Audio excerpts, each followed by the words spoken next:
cái đồ cây chú si pha cái si luôn thiếu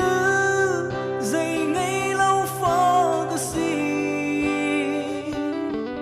nắng cha tình khác lâu mi cái si cần đốt ngóc phong nằm lâu pha hi cái đốt nắng cần rua zona cái tập tổ riêng nu xin khác cái chấm nắng trâu lại nắng nào nở bằng in cần hờ bất thiên xin cái đốt run cả thấy thiêng câu lo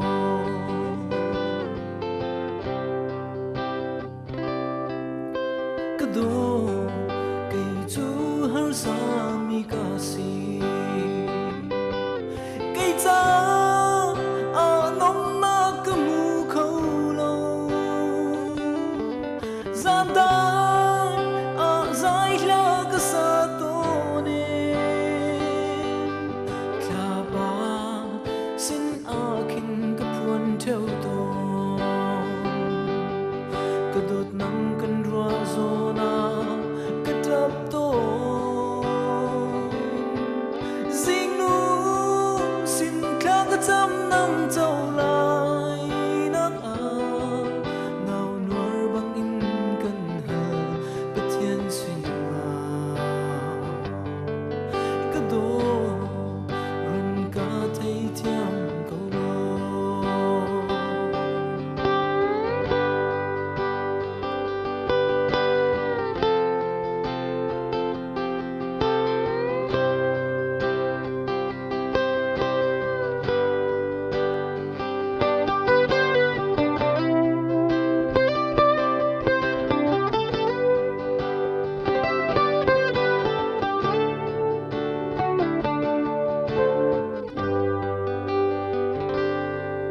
nắng cha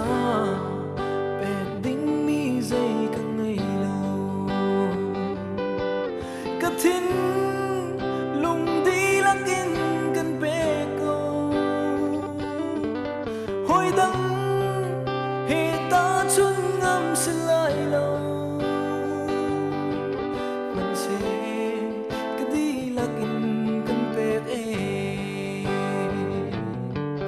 dây tích chan ta la thiam ngamo tin cây cánh hoa rung rợ câu cái đồ nào nuôi bằng in cần hờ bất thiên xin cái đồ